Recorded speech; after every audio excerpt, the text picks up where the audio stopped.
ก็ขอกราบขอบพระคุณความรักความแพงจากพี่น้องสุขุทุกคนนะคะขอบคุณรางวัลน้ำใจด้านหน้าเวทีด้วยนะคะวินาทีอาอายยืนกอดมือหนาวสั่นอยู่บนเวทีทักทาย FC อยู่ทางด้านหน้าพอจะรู้ตนลูกสาวจับผ้าเข้ามาตุ้มให้เป็นภาพที่น่าฮักและประทับใจ FC แฟนคลับห้องโฮให้กำลังใจทั้งสองพ่อลูก ทักทายสบายดี FC แฟนคลับทุกท่านที่เคารพและนับถือเป็นอย่างสูงมาพบมาพ่อกันเศร้านี่ก็ยังอยู่ช่วงระยะอากาศหนาวเย็นเช่นเก่าเช่นเคยมื้อวานนี้12มื้อก่อน11องศา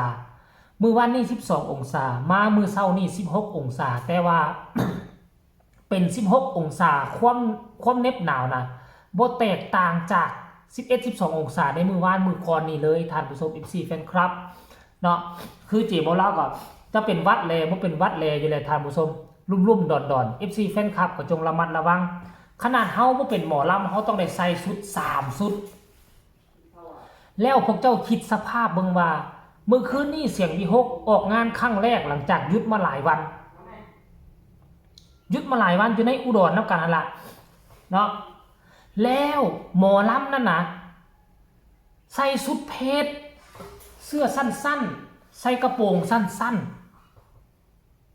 ๆแล้วมันเกิดอีหยังขึ้นฮู้บ่อาอายสกุลนพรอายุ13ปีทนหมอกทนตากหมอกทนหนาวห้องเพลงสำเร็จเสร็จสิ้นแล้ว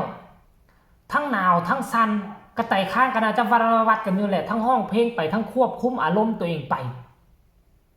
ห้องจบช่วงทักทายแฟนๆช่วงขอบบุญขอบคุณโอ้ลมปบปะกับแฟนๆหนาวสั่นอยู่ท่านผู้ชมเอ้ยขนาดเฮานุ่งเสื้อซ้ำนี่เฮาก็ยังหนาวพอจ่าทนบ่ได้ไปคั่วผ้าเข้ามาผู้ใดเนาะมาตุ้มให้ลูกก็กอดมือเข้าพ่อก็ตุ้มลูกก็ปากเว้าบ่หยุดเพราะจะต้องได้เทคแคร์แฟนๆเป็นช่วงที่หมอลำลำบากที่สุดก็คือช่วงฤดูหนาวนี่ท่านผู้ชมเป็นช่วงฤดูหนาวนี่เป็นช่วงที่หมอลำลำบากที่สุดช่วงฤดูร้อนว่ามันร้อนเฮาก็ยังมีพัดลมเอาขึ้นไปพัดไปวีแต่ว่าช่วงนี้นี่ตีล่ะมันหนาวมาเฮ็ดจังได๋คันสิใส่เสื้อกันหนาวก็ยังมีประเด็นดราม่าแล้วหมอลำใส่เสื้อกันหนาวเฮ็ดหยังมันบ่งามเอาบ่งามก็สร้างแม่มันติเขาบ่ได้เอาเขาบ่ได้เอาชุดเพชรเขาบ่ได้เอาเสื้อนี่ไปลำเขาเอาปากเขาไปลำนะเจ้าก็ฟังแต่เสียงห้องเสียงลำเขาแล้วก็แล้วก็เข้าใจตีแล้วมันหนาวเพียงแค่ 2-3 เดือนซื่อๆนะก็เห็นใจหมอลำแน่ท่านผู้ชมเอ้ยมีคอมเมนต์แบบนี้มาอยู่ได้เนาะเห็นมือเศร้าในเรือนกายมีคนตั้งคำถามว่าเป็นอย่างหมอลำจึงใส่เสื้อกันหนาวมันบ่สวยงามบ่สวยก็สร้างติล่ะอันนึงชีวิตต้องเอาชีวิตมาก่อนติล่ะ หมอลำคนใดก็บ่จำเป็นต้องเอาสวยเอางามดอกงามหนาวนี่นะเป็นตานุ่งก็นุ่งเสื้อกันหนาวแม้นไปโลด FC แฟนคลับไผสิเว้าจังได๋ก็เว้าเอาชีวิตให้เฮารอดก่อนคันว่าเฮาทนหนาวมื้อนี้มื้ออื่นมาเฮาบ่สบายเฮาเป็นไข้เฮาเป็นหวัดเฮาก็บ่ได้ขึ้นเวทีเฮาก็ขาดรายรับขาดรายได้ไป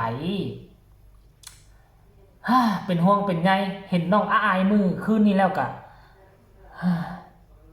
สมกับเป็นดาบหน้าสมก็เป็นหัวหอกให้เสียงวิหกรายละเอียดให้ทุกคนไปชมคลิปนี้สากลแล้วจึงมาพอกันในช่วงต่อไปสวัสดีค่ะน้องโนจากอำเภอบ้านไผ่ค่ะครับผม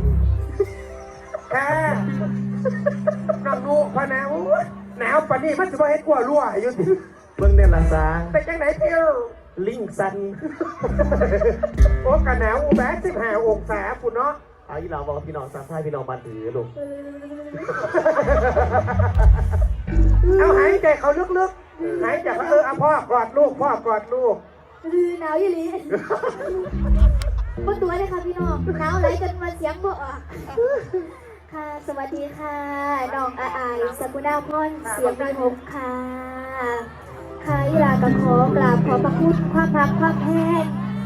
จากพี่น้องสุขุทุกคนนะคะขอบคุณรางวัลน้ำใจด้านหน้าเวทีด้วยนะคะขอบพระคุณมาลัยจากบ้านฮักบอนน้อยอายแล้วก็ แม่อ้อหนองบัวซอนะคะ แล้วก็ยายครูพันธ์นะคะ จ้าขอบคุณพี่น้องสุข เอาเข้ามาอีสานเป็นมะกุยเถอะเอามะกุยจังไหนเนาะเขายองเส้นตมมือน่ะ แล้วก็ว่าสักจะเคลียร์ติดโดนนี่เฮ้ยจังไหน จังไหนงานมันเกิดบอลนกเฮ็ดดีเฮ็ดถึง กายุแล้วล่ะ จนแม่กระจกรถคอยแตก ขอบคุณงานมันเกิดบอลนกในปีนี่ล่ะกูยืนก็โมก็สูปี เอาขึ้นมาจากสัน สูปีกูนอกตั้งแต่รถแห่หุ่น เอาปีนี้เจ้า ปี บ้า ไก่ น ปีไก่เขาจ้างรับบานูนมากกูก็ไม่เห็นเศร้าสาว่าไม่ยัง เป็นอย่างพี่ ผัวมาคุ้ม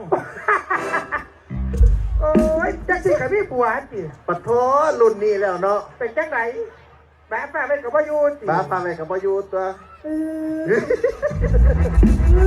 หลานเคยหนาว พี่น้องทั้งนั้นนั่งลงพี่น้องนั่งลงบนตีก็ละเจ้าหน้าที่เขาเก่งอยู่เอาตบมือให้เจ้าหน้าที่เลยพี่น้องอีแม่นางโลงโหลดว่าเป็นยังลูกหลานเขาหยอกกันซื้อ เห็นบ่อันนี้คือภาพบรรยากาศสดๆพอย่ำใดก็เป็นพอวันยังค่ำเห็นลูกสังเกตลูกตลอดเวลาลูกเป็นอย่างลูกตกอยู่ในสถานการณ์ใดคือพอพร้อมที่จะยืนมือเข้ามา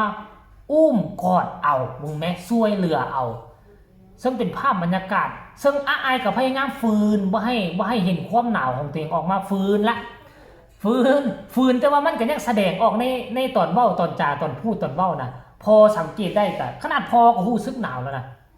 ก็เลยเอาผ้ามาตู้มาให้โอ้ยซึ่งเป็นภาพที่เกิดชาติหน้าสันใดก็ขอให้สองคนนี้ยังได้มาพบมาพ่อกันได้มาเป็นลูกเป็นเต้ากันอีกเท่านึงเด้อท่านผู้ชมเห็นความหักความแพงที่พอนกพงศกรมอบให้อาอายสกุลนพรนี่ก็หลายคนตระกูลของอาอายก็ไว้อกไว้ใจวางอกวางใจแล้วแหละมอบหมายให้กับพ่อจ่าแล้วพ่อจ่าสิเฮ็ดหยังก็ได้สิพาไปใส่สิเฮ็ดหยังสิปั้นสิแต่งแนวใดเขาบ่คัดบ่ขวางเขามั่นใจแล้วนะพอนกพงศกรนี่เฮ็ดได้หักอาอายเหนือกว่าเจ้าของบางครั้งเจ้าของย่อมหนาวแต่ขอให้ลูกได้อบได้อุ่นยังโชคดีหน่อยนึงหนาวอยู่บนเวทีจบแสดงคอนเสิร์ตไปแล้วได้ไปนอนบอนที่อบอุ่นได้ไปนอนบอนที่สบายซึ่งแตกต่างจาก2ฤดูกาลที่ผ่านมาลงเวทีได้ก็ไปนอนตุ้มผ้าอยู่ในเต้นวันนี้เต้นก็มอกย่อยลงปอกๆแป๊กๆลมพัดมาก็หนาววีอยู่อันนี้โชคดีมีรถบ้านของพ่อจ่าลมก็บ่เข้าอุ่นก็อุ่นอยากเข้าห้องน้ำก็บ่จำเป็นต้องออกมาตากหมอกตากกันลมอยู่นอกเข้าอยู่ทางในโลด สะดวกสบายเอาก็ขอฝากฟังคลิปนี้เอาไว้ครับ FC อายสกุลนพรของเช้ามื้อนี้ก็แล้วกันใครมีคำตำหนิติชมคำคิดคำเห็นก็ส่งข่าวมาได้ทางใต้คอมเมนต์สำหรับคลิปนี้ขอกล่าวคำว่าสบายดีลาทานผู้ชมไปเพียงซ้ำนี้สบายดี